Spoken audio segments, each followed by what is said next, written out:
And now, from beyond our dimension, this is the JeffMara podcast.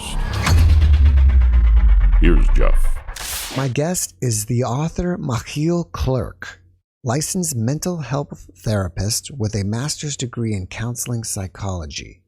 He's also an international speaker and dream worker, and today we'll be discussing how you can harness the power of your unconscious through dream incubation, an age-old technique that teaches you to access hidden wisdom that can be used for personal development. Machiel, thank you so much for being my guest, and welcome. Thank you, Jeff. I'm looking forward to being with you. Thank you. How did you get into dream interpretation in the first place? I was in my early 20s and I was stuck in life. I hadn't properly dealt with the grief of the loss of my father at the age of 10 when he died. And that had culminated in some form of a depression, lack of purpose. I didn't know what to do. And at that moment in time, I stumbled by some good fortune on the works of Carl Jung, who had written extensively about dreams and how to work with dreams. So I applied that to my own life, and at once I started to get an insight in where I was, where I could go, reconnecting with a sense of purpose, and also dealing with the grief of the death of my father, and felt that he came in dreams to me and reestablished a relationship. And that was so meaningful to me and was so helpful that ever since I've been writing down my dreams, looking at dreams, and it is a great way for me to connect with purpose and life and the depths of our own being. Now, you mentioned that he came to you in your dreams. Do you think all of your dreams with him were actual visitations, or do you think sometimes you were dreaming about him and processing him? Yeah, I think that's a great question. I also asked myself, is this a real visitation, or would this be more a symbolic representation of the notion of father? And what I've learned over time is that in my case, it appears that visitation of the death seemed to take place in the house where I live. It's almost like they're in my real house, and there's a different quality to it. There's a certain sense of this is really them, or they are sometimes telling me something that is really new that I hadn't thought about. That makes it different than a somewhat regular dream where maybe father just walks through in the train or something. So I think in my case, and I would always suggest for people to figure out for themselves as well, what is the location that this visitation takes place? And what is the emotional quality to the dream that makes you lean to, I think this is a visitation, or oh, this feels more like a symbolic representation of father. Have you ever thought about, or have you noticed that he physically looks different in either version? Like in the actual visitation, he may look young and youthful, whereas in the symbolic interpretation, he may look or appear as he did before he transitioned over? I think it's a great question, because in my father's case, he seems to be often around the age of 50. And he died at the age of 54. So a little bit that age when he comes to visit me. But I've also seen in other visitations from the deceased that they seem to refer to an age that maybe they themselves also enjoy, or they have a particular clothing that they wear, that like an aunt that I have has a specific dress. When I see her, that also gives me the sense, oh, this is her. She's dressed up again in something I think she likes. So yes, I think that they choose sometimes a certain way of manifesting that also is pleasant to them, where the symbolic representation can be any age, it is also the symbolic representation is often not as clear as the visitation. The visitation very often has a certain clarity to it that the symbolic one doesn't. Do you think that the dream world, and I'm just making up that own term, that there is a dream world that we can actually go to, like the fourth dimension, maybe even where people who are existing beyond death? Is that a place that we actually go to, or is it just something that we completely mock up in our consciousness, or some combination of both? I love that you say dream world, because one of the main features that we know about dreams, and I've traveled the world talking to people about dreams, and everywhere what they say is, I am in an environment, I'm in a world in my dream, and I'm meeting some other, and I'm interacting in that world. So the experience of us is that we are in a world. And that is so important in working with dreams, that you start with what a dream really is. A dream is a world.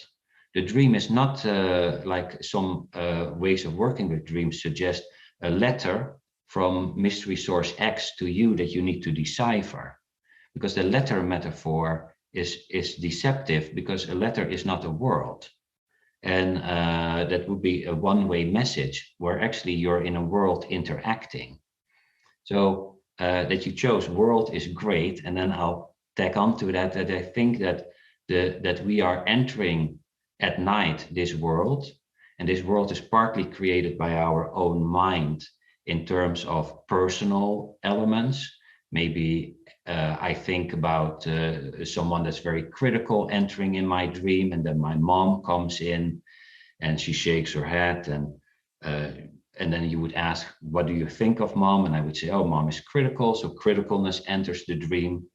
So you have personal elements, and you could also meet deceased ancestors who are clearly not personal, or spirit guides or other beings who live in a different dimension and different world, and we can meet them there. So it's a combination between personal elements and non-personal elements that we visit at night. But that world doesn't disappear when we open the eyes. The world just continues to coexist with this reality, and we can continue to build and nurture the relationship to ancestors, to spirit guides, to the beings that live in that world, and that also seem to be interested in our lives. And then we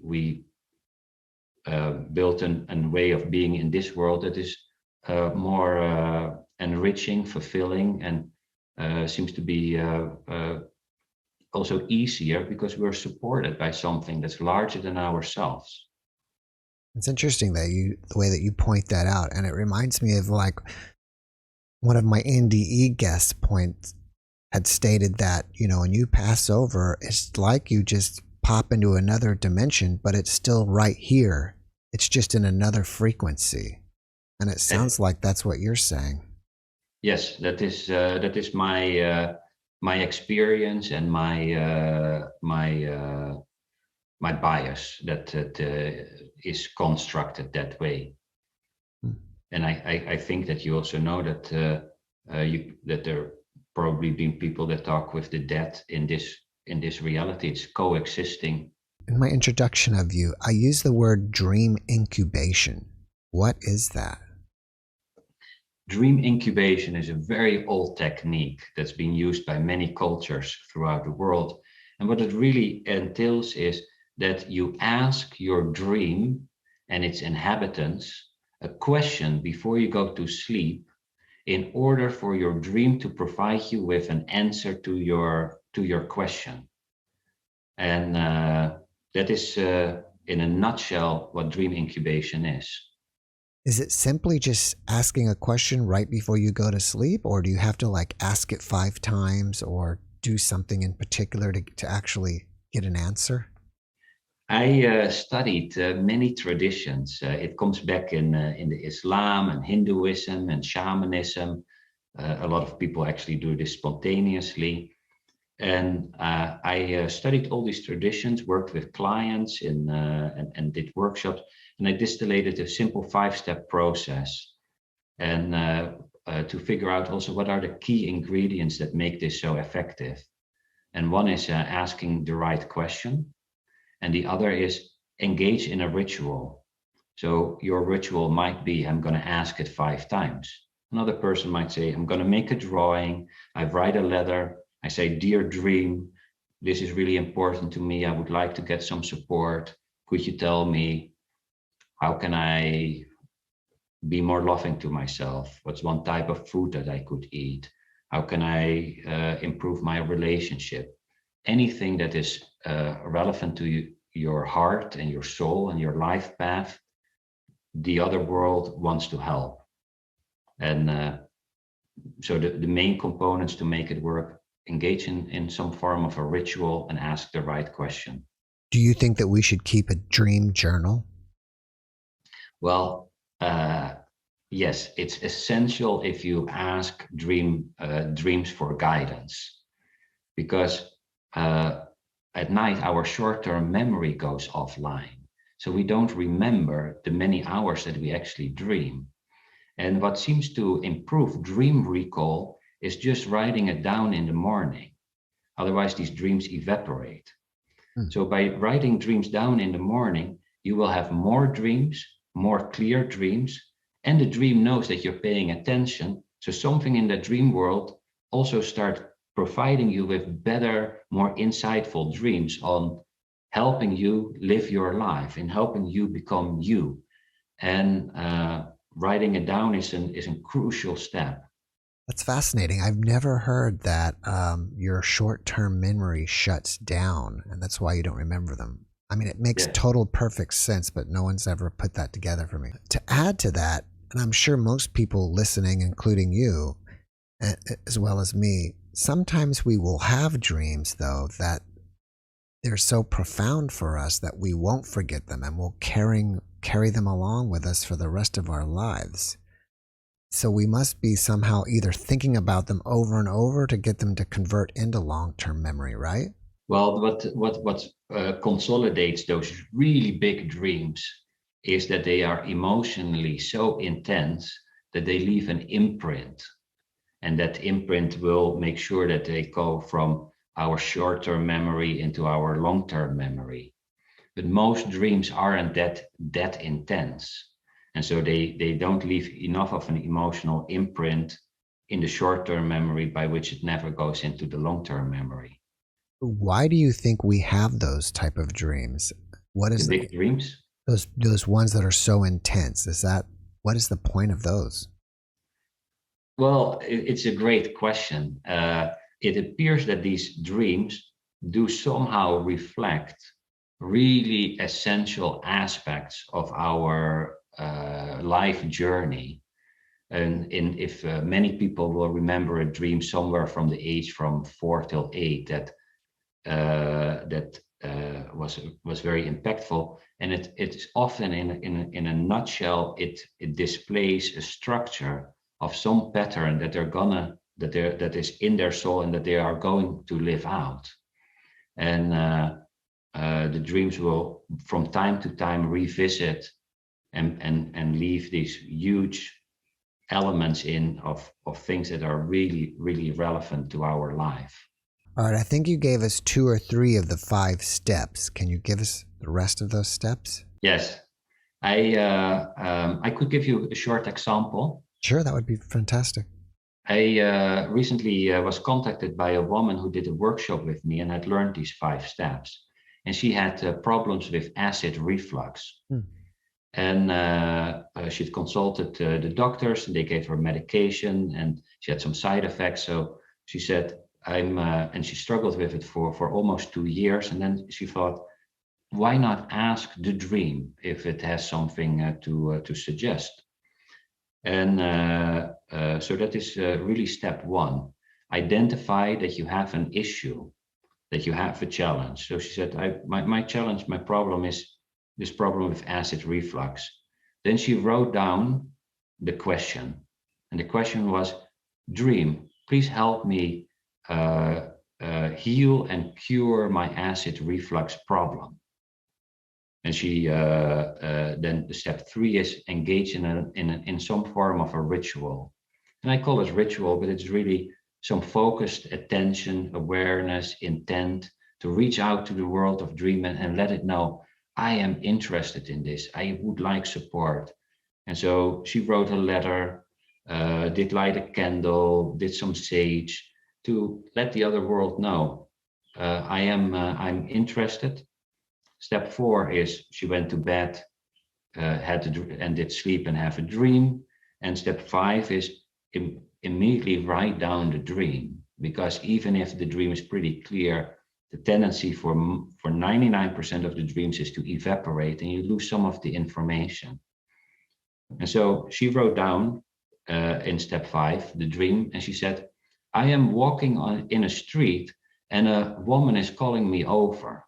I go to her and the woman tells me, you should take catnip. And she thinks, catnip?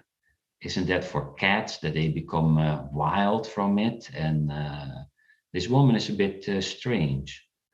And then she wakes up. So she says, even if I thought this was a strange dream, I write it down. And then she did some research on the internet. And she learned that catnip is actually an herb. And an herb that sometimes is used for young children for tummy problems and acid reflux. So she was stunned by that, ordered the herb, made some tea, did drink it in the morning and in the evening. And after a week, the acid reflux problem disappeared. And that's a short example of how this works with the 5 steps. If you don't get your answer in the first dream, what do you do? Yeah, great question.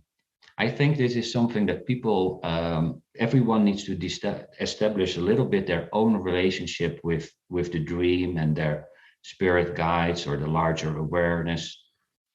And I've decided for myself that I will ask 3 times. So night 1, night 2, night 3, and if I don't get a dream, then I just take that as the answer of maybe it's the wrong question, it's the wrong timing. I let it go. But I also know of a woman who was in one of my dream groups, and she wanted to learn more about the tarot cards. So what she did is she took one card, put it under her pillow, and said, "Dream, please show me something about these cards, that is the energy of the card." She did it 6 nights in a row, no dream. Night 7, she had this unbelievable dream in which she was in a castle and did meet this knight and got insight and feelings about the card. And I was just stunned. And I thought, look, here's an example of someone that creates their own relationship. I would have stopped at night 3, but this woman pushes on and gets on night 7 a marvelous response. So I think it's a little bit that you can set your own communication with the other world. I generally say after 3 times I stop, but people could it's a personal relationship. People could create their own way of doing this. Some people will dream of familiar people only in their dreams. And then for me, it's quite often that I dream of people I've never met. Mm. Do you think that I'm meeting people in the dream world, or is it my brain just mocking up people that I've seen around my environment and I just don't remember them? Well, I do think that your dream, it could be several things. Could be that you have met someone and your dream just uses that person. The dream could also, because it's so creative, create completely new figures that you've never seen and that also don't exist. And the dream could, and you could also meet real others in a dream. And so it could be any of those 3. I can say more about that. Sure. If you want. Yeah, go ahead. So what in Buddhist tradition is the idea in general is not all dream characters are created equal. And I learned that from a lucid dream worker. And what you, in the Buddhist tradition, for example, they call the category of dream characters that is just being formed by your own mind, thought forms. So your dream could create a new character. Your dream could take your mom to represent nurture or love or criticism, whatever core quality you would attribute to mom or boss or neighbor. And then that would be a thought form. Then other characters would be true others. And there are experiments that are done where actually two humans, so you and I, could do an experiment and say, shall we meet each other tonight in the world of dream? And I'm going to give you a sign that I'm not going to tell you, but I'm going to do, for example, I decide I'm going to show this to you when I meet you. And then the next day, you have to say, yes, I remember meeting you and you did X or Y. And people have very convincing experiences that indicate that you could even meet other people that live in this world. And then we know about the visitation of the dead, death. And there are other beings like spirit guides in the world of dream that possess some insight that could help our lives. So there's a whole range of beings in the other world that are different. In your book, Dream Guidance, you talk about how to get guidance from your soul. First of all, how do you define soul?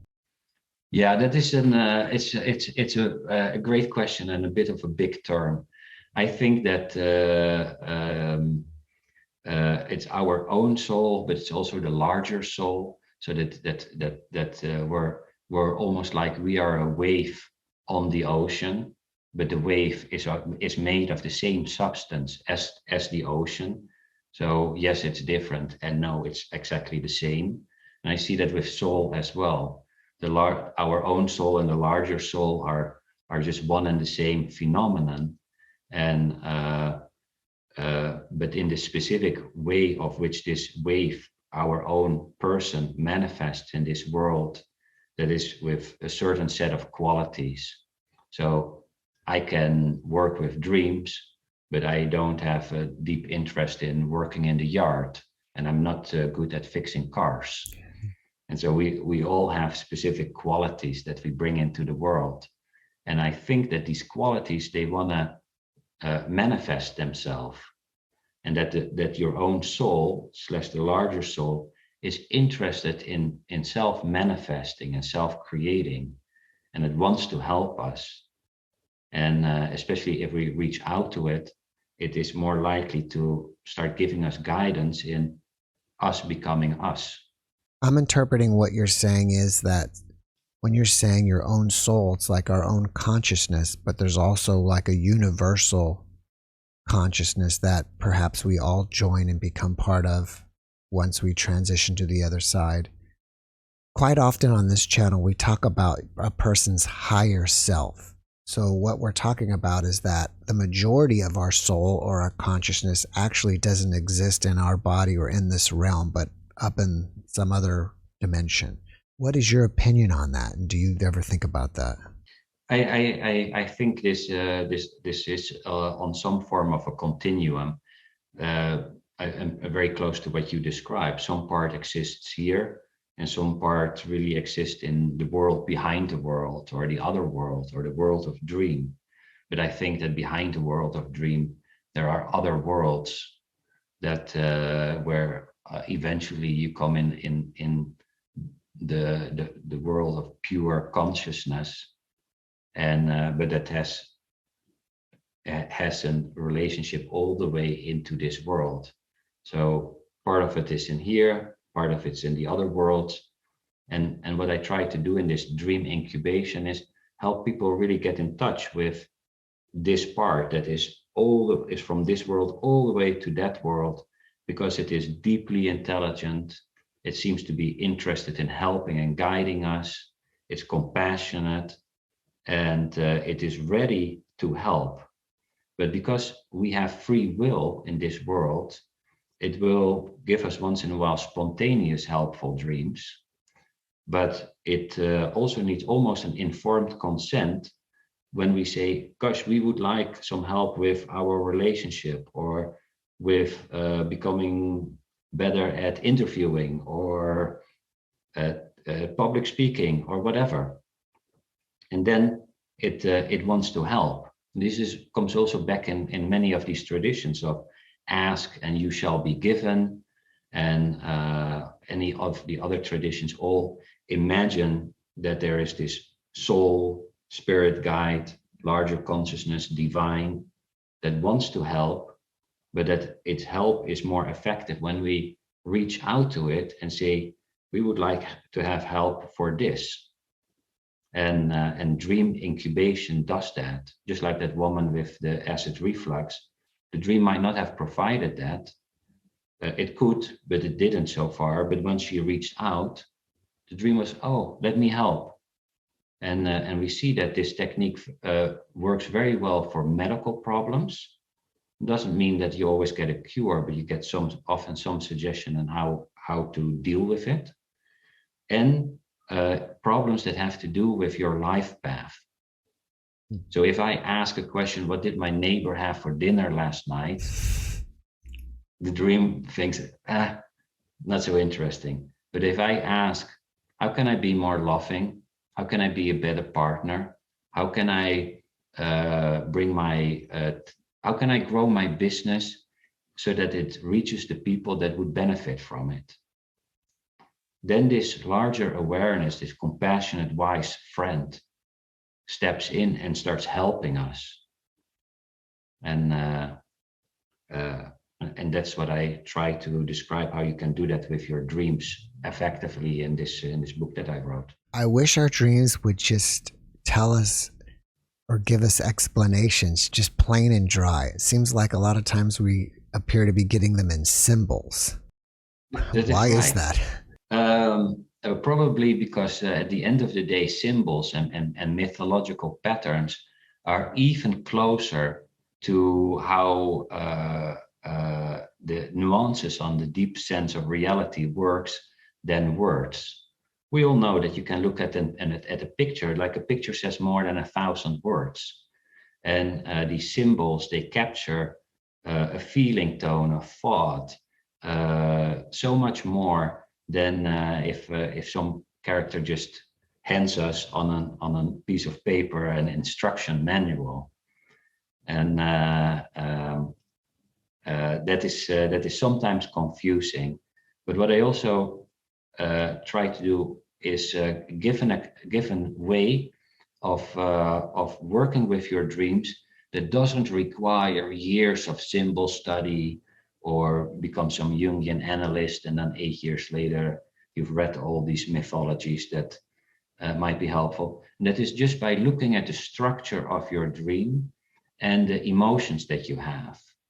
So you could, let's say, I'm walking in the street, I see an alligator, I get scared and run. Now the structure is, I am walking in the street, I encounter something that is scary, and my response is running. So now I have the dynamic. And once I have the dynamic, I don't even need to know what means street and walking and alligator, but I know, hey, when I encounter something that is scary, I run. And I can start looking where in my life is this pattern currently active? Because 9 out of 10 times, somewhere I'm experiencing that. Maybe the moment that I meet my boss, or when I want to approach a beautiful person, and I find that actually scary, and I'm gone. And then I know, oh, I have this pattern, and then I can start working on breaking that pattern open so that I get more freedom to respond in a different way when I encounter something that is fearful to me. And people can just do that by asking themselves, what is the storyline? What is the dynamic? Sometimes it helps to move to a third person. So I would have that dream and I would distance myself by saying, a person walks on the street and then encounters a crocodile, something he's afraid for, and then he starts immediately running. Ah, okay. Now I get the structure. And that's a really great step for anyone that maybe has a dream or hasn't studied too many symbols. You can start and you can immediately start tonight with your own dream by applying it that way. And you get pretty far doing that. You can refine it over time. And if you work your dreams, you will start learning more about it, and you will start you start adding additional components to it that will be helpful. But it's a great way to start without needing to be anywhere close to an expert. Do we ever access past lives in dreams? Yeah, I think we do. And I know from people who had lucid dreams, dreams in which you know that you're dreaming, that they actively have asked, can I meet a past life? Or I remember a lucid dreamer telling me that he was meeting his deceased brother, and he came into a room where his deceased brother was sitting at a table, but there were many tables in particular shape configured, and all these at all these tables there were previous lives sitting, and so he saw. He said something like 67 or so previous lives sitting at those tables, and those were males and females and children and people that looked poor and rich. So a whole bunch of previous life that he encountered, and supposedly we might encounter after or reacquaintance with when we are on the other end. I believe that we go through sleep cycles at night. You know, you may go through 2 or 3 cycles, and I think science will say you go through a cycle every 1.5 hours. So we may have multiple dreams at night. What do you recommend that we journal them with? Maybe keep your phone and just speak the dream into the phone before you go back to sleep into the next one? Yes, this is one of those parts that people can figure out. How do I build my own relationship with dreaming? I personally, if I wake up in the middle of the night and I remember a dream, I almost never will write it down unless it was a dream that was so intense or felt so meaningful. Then I'll take the time, because I'm afraid that I just won't fall asleep if I put the lights on and then we're an hour or 2 hours further. And especially if I need to work, that's not very helpful.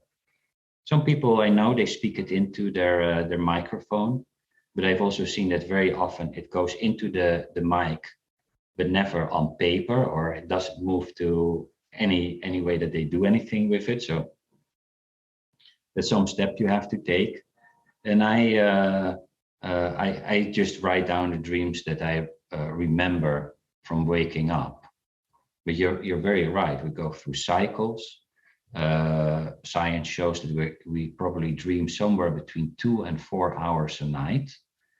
And due to that short-term memory, we just don't remember it.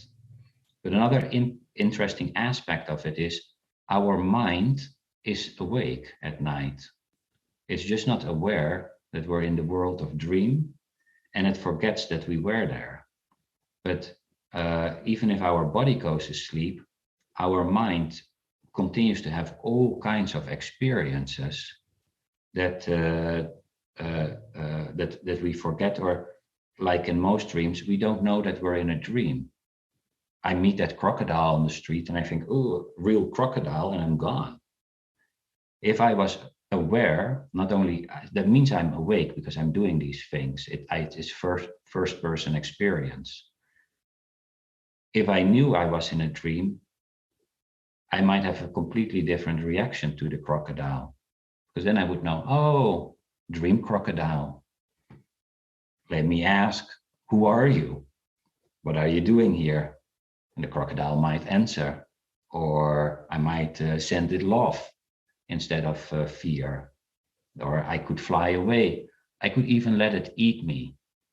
It might be painful, but I will wake up completely fine. There's nothing to be feared. And That is the remarkable thing, that at night our mind actually is awake, just not aware, and that we forget all about it. And there's many traditions that try to work on making sure that you're not only that you become aware during the sleep, so that you don't act out all your impulses by mistaking the reality you're in, but engaging in a more aware state in that reality, in the dream reality. And then, of course, that you also are more lucid and aware in this reality, that you know how your mind creates a reality at night, but this reality is also created partly because your mind is projecting and creating all kinds of feelings and biases onto this reality that say a lot about yourself and nothing about the reality that you're in. Do you think that we dream the entire sleep cycle, or we just start dreaming toward the end?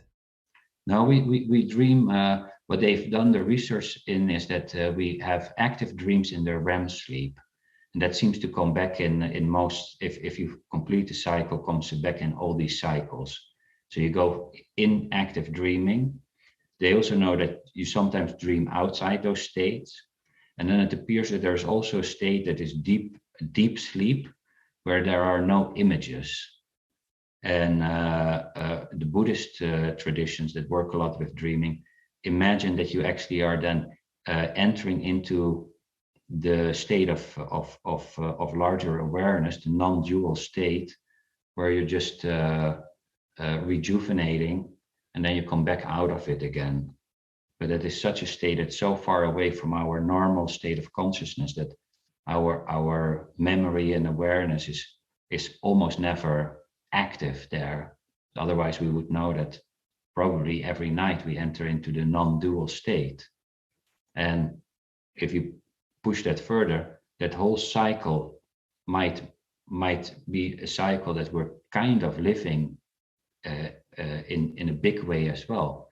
We're entering maybe after this life into another state of life where we have experiences, forget about that, and then enter this life again. And then you have the reincarnation idea that is just a cycle on a much larger scale than what we experience on a daily basis through dreams, forget about it, come back. Because we also seldom really realize what it was to die, to have all those experiences, and then be back in this reality again. You would think that not only does our body need rest, but our mind needs rest as well. So it would just shut off until we wake up. But obviously it doesn't. So in the big picture, what is the point of dreams, in your opinion? Well, it appears, I'm not sure that I know what the point of dreams is, but what we do know of dreaming is that it's good for memory, scientifically, for memory formation, digesting emotional experiences at night. The body needs rest, so the system shuts off, but of course, the heart goes on, all kinds of processes happen. And so a certain rest seems to be important for the body and maybe for the mind when it goes through certain stages, or your brain, or whatever your consciousness needs to have some rest and relaxation as well. And in these different worlds that we're entering in, we have different experiences, and they seem to try to help us become more aware over time. So life seems to try to force us to become aware. Those are some things that we can see that appears to be the result of being in these different worlds. Interesting. You said to become more aware. Are you saying to be aware of itself, or just increase awareness in general? Well, at least that we become more aware of who we are, and of our patterns that we live out, and of the talents that we bring into the world. We all come into the world with certain qualities, And these qualities they want to realize, just like the rose seed wants to become a rose, and the acorn wants to become an oak. The human carries qualities that want to realize itself, and it seems like life tries to help us move in that direction, and we're not completely aware of who we are, but also not totally aware of the realities we are in and how they are constructed, because we're not really aware in the dream reality that we are dreaming, and we act because we run away because we encounter this alligator. But in this reality, we also often forget this is not the only reality we live in. There are multiple realities coexisting. We take this reality very serious, but forget about it the moment we're in the dream reality, or people that have an NDE will see the relativity of this reality. They at once start knowing, hey, there's multiple realities coexisting. But once we're here, we seem to forget easily that. We forget that our mind overlays reality with a lot of preconceived judgments and notions, and that actually what we see is not what's out there, it's what our mind creates inside of us. And that's the world we're living in. And we almost think that it is some objective reality, but what we really see is our own mind. We don't see reality, we see our own mind. By understanding that we see our own mind and how that is constructed by our own intentions and expectations and thoughts, we start to become aware of the true nature of reality over time. And then once you're really aware of that, you would become enlightened, as these traditions suggest, or you become very aware of who you are and what the nature of reality is. In your book, Dream Guidance, do you talk about sleep paralysis? And if not, what is your take on that? I don't talk about it. It is a phenomenon that happens somewhat frequent, but on the other hand, it's also somewhat rare. It's absolutely harmless. What happens on a physical level is that at night, your body gets paralyzed, because otherwise you would be acting out, seeing the alligator and then run, and then be out of the bed and run against the door. So your body goes paralyzed. And what sometimes happens is people wake up and the mind is already awake, but the body is still paralyzed. So then it's like, oh my gosh, I can't move. Now, within 30 seconds and maximum 3 minutes, the body comes back, and usually people start wiggling their fingers and their toes, and then slowly it comes back. If you, and sometimes they have still dream visions, so these realities are overlapping. So you might still see a dream figure in the room, or something happening. If you could know, oh, I'm in sleep paralysis, dream consciousness is still here, this is interesting, maybe I can still ask the dream character, who are you? What are you doing here? Do you have something to tell me? You would have a great opportunity to become more aware, to learn something, to engage with this dream consciousness, and also have a little adventure versus being afraid. But I know it's scary to wake up and not being able to move. So you need to calm yourself down usually. Have you personally experienced it? I've had it once, and then I wasn't at the stage that I could. That was for me the first time. I was like, oh my gosh. And immediately panic into the wheelchair for life, and and my mind took off. But if it would happen more often, it's easier for people to, in a certain moment, say, "Oh, this is interesting. I'm here. Let's explore this." curiosity is a great medicine for not being fearful, and also connecting in a more playful way with the different experiences that we have. Are there dream symbols that are common for people, and do they really have meaning, like people's teeth falling out or or whatever? Yeah, there are certain themes that seem to come back, such as the teeth falling out, of teeth that get grinded, and or people cannot talk well, or falling, flying, being late for class, not being able to get to the steering wheel in the car, Hmm. and these kind of dreams, usually you could look at the same way. What is the structure and the experience? And late for class is almost, oh, I'm very anxious, I have to do a test, I'm not well prepared, I'm too late, I started too late. And that is then often in day-to-day life that a person feels that they are up for some test, whether they are in a project or needing to do something, and that sparks this type of dream. Dreams about teeth falling out very often have to do with people who feel that they can't say something. So they have a bit of an hidden aggression that can't come out. And it's like the teeth fall out as a way of indicating that their aggression can't express itself well. And so there are several of these themes that come back, and that almost always indicate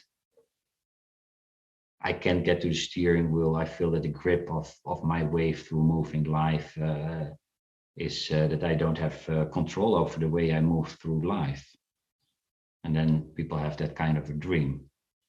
And there is also where dream work can be helpful, because now I have maybe the sense, oh, I can't get to the steering wheel, or I try to brake and there's no brakes and it's not working. I can't slow down. And that they know, oh, I'm in this phase in my life. My dream tells me, here's the X-ray of where you are emotionally. Then I can start breathing and start figuring out, okay, this is where I am. What could I do to slow down?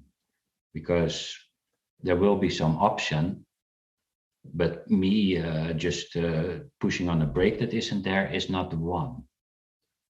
And then maybe I engage in some breathing exercises, or looking what my thoughts are doing, or I check, am I really out of control, or am I just really afraid? And am I blowing things out of proportion?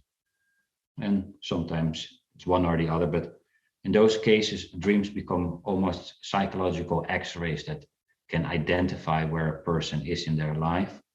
And then by working with it, you can find a different way through the territory. Is a person able to understand or tell if they're actually connecting with their spirit guides in their dreams? Well, I love the question. I think you ask great questions. Thank you.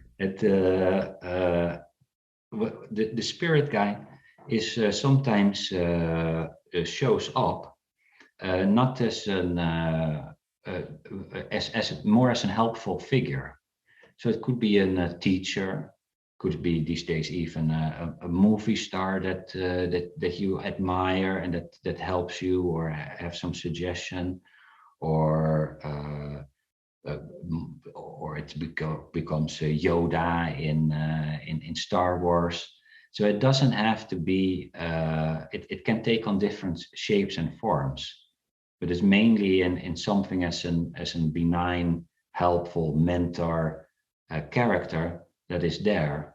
And if the spirit guide would be just a 65-year-old solid person, you might not know, oh, this is a helpful person. But if it overlays itself with the teacher in your youth that was so helpful and kind to you, you pick up on, oh, this is a helpful character coming to me, and you will take its message. So helpful characters could be, doesn't always have to be, but could very well be your spirit guide taking on the form and shape of some helpful character in your life, so that you know, helpful character is here to help me, and that you can trust that character. So, if you want to access your spirit guides, would you be doing it in the same way as you're using your 5-step program, or is there anything extra that you can do? It's the same 5 steps. You identify your question, and maybe it is something as I'm a bit stuck in life, but what shall I focus upon? And then I write down the question, and I create a ritual, and I say, Spirit Guide, this is really meaningful and important to me. And the best thing is to say why it is important to you, and how, when connected, it's not just for you, but also for other people. So I want to make sure that I can be a kinder person, can bring my talent into the world. And that kind of generosity in attitude seems to work favorable for your spirit guide to want to help you. And then you could just say, Spirit Guide, what should I focus upon? Or Spirit Guide, do you have a message for me? Then you leave it really open, because maybe it wants to tell you something. And then you sleep and dream, write it down. And then you just look at the dream response again as, what is this storyline that it is providing me? And I read the storyline against the question. So if I say, Spirit Guide, what do you have a message for me? Then I just look at what is happening in this dream. Maybe I see a dream character do something. They go on a vacation, or they eat certain food, or they do something that is scary for them. Then I know my spirit guide is telling in story form, this is the message for you. And I think it's always very important to be radical. That is, take the dream answer as a response to your question. If you ask your spirit guide a question, maybe you don't understand it upon waking, but work with it, because that's just treat it as a real relationship. And then also your spirit guide knows, oh, you take it serious. And maybe throughout the day you have an intuition or a synchronistic event, or someone tells you something, or something happens that starts making more sense. You put out the question, and your spirit guide is trying to get a message to you.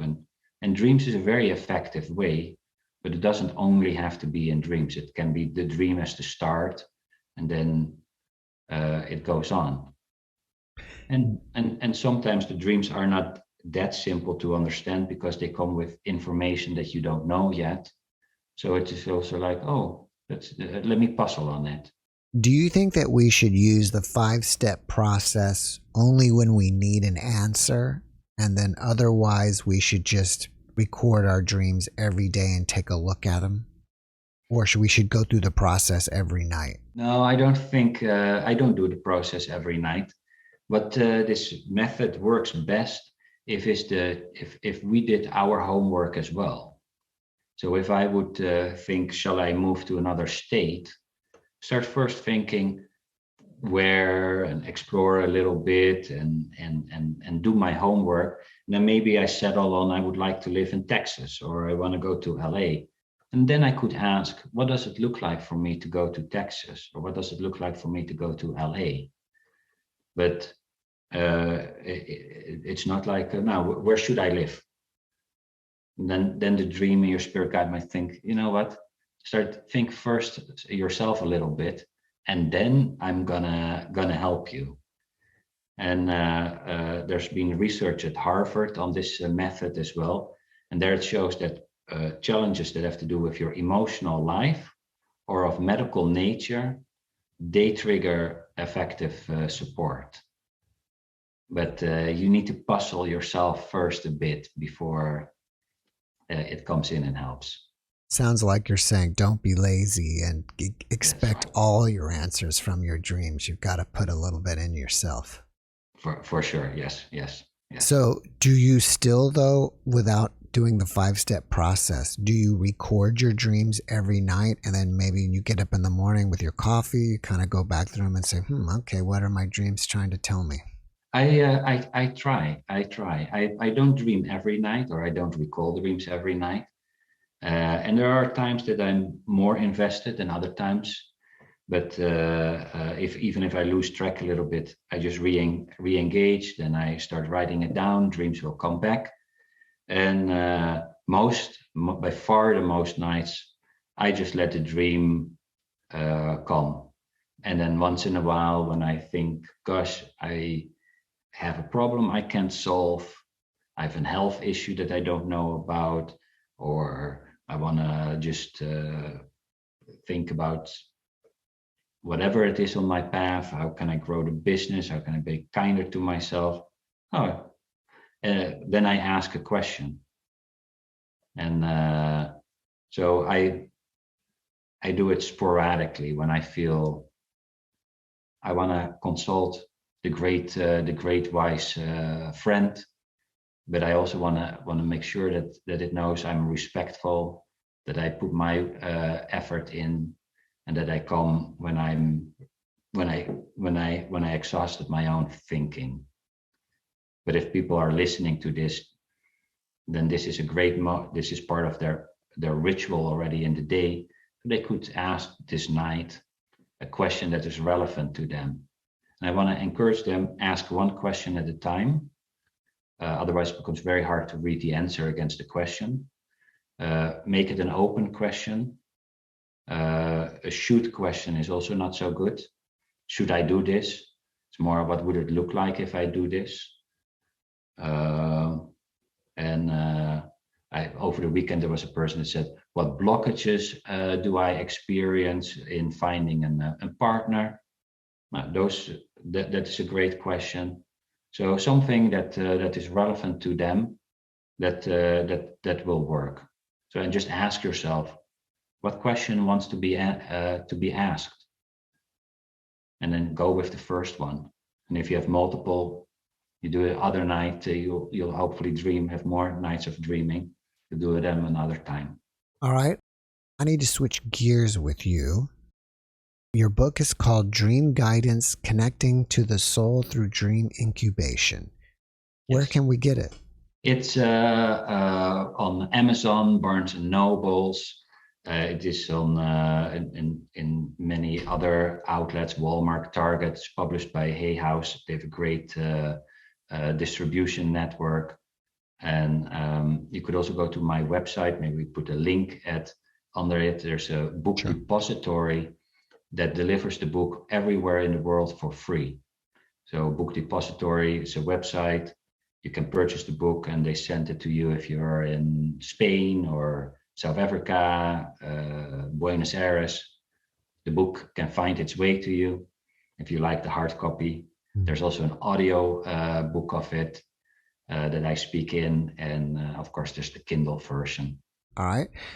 If people want to reach out to you and ask you questions, are you open to that? And if so, should they connect with you on your website? Yes, if they can go to my website, machielklerk.com. I think it's best to put it again somewhere in the bio, because I understand my name isn't that easy to remember. But they are free to ask a question. I love to help people realize their own dreams, or if they had an incubation that worked. I'm always stoked to learn about it. They can also find more about my company, the Jung Platform, where there's a lot of programs on psychological topics, especially Jungian. Now that you've got the book finished, is there anything else that you're working on that you want us to know about? I worked really hard on the Jung Platform, this JUNG platform. There's a company that's actually born out of a nighttime dream that I had about a decade ago, that suggested to build a platform for psychological and shamanistic and dream perspectives. And there we create with great teachers programs on dreams and how to work with your shadow and how to work with the tarot and synchronicity. and it's really accessible to the general audience. And if your audience is interested, then that would be a great place to also check out more of these perspectives. And I think 80% of my time goes into building that company. Before we finish up, can you leave us with one last positive message? Yes, and that is, we all come into the world with gifts, as if we are carrying a bag of goodies that need to be distributed to our community. And once we connect with that, we will feel really a sense of flow, a sense of purpose. Now, these gifts can be imagined as our spirit guides, our talents, and they are on standby, ready to help. They will help us spontaneously, but we can increase their support by reaching out.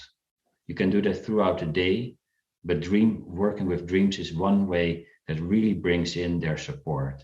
And this method of asking your dream for guidance through these 5 steps will elicit support from the larger awareness, your ancestors, your spirit guide, to help you deal with your life and make it more rich, fulfilling, and enjoyable. Machiel, thank you so much for being my guest today, and I appreciate you being with us. I wish you the best. Thank you, Jeff. It's such a pleasure. Great questions. Thank you for your interest, and it was a delight to be here. Thank you. Thanks for watching the JeffMara podcast. I really appreciate you. Another way to show support is through YouTube memberships. And if you do, there are loyalty badges and other perks depending on your level of membership. All you need to do is click the join button underneath the video to find out more. Thank you for your support.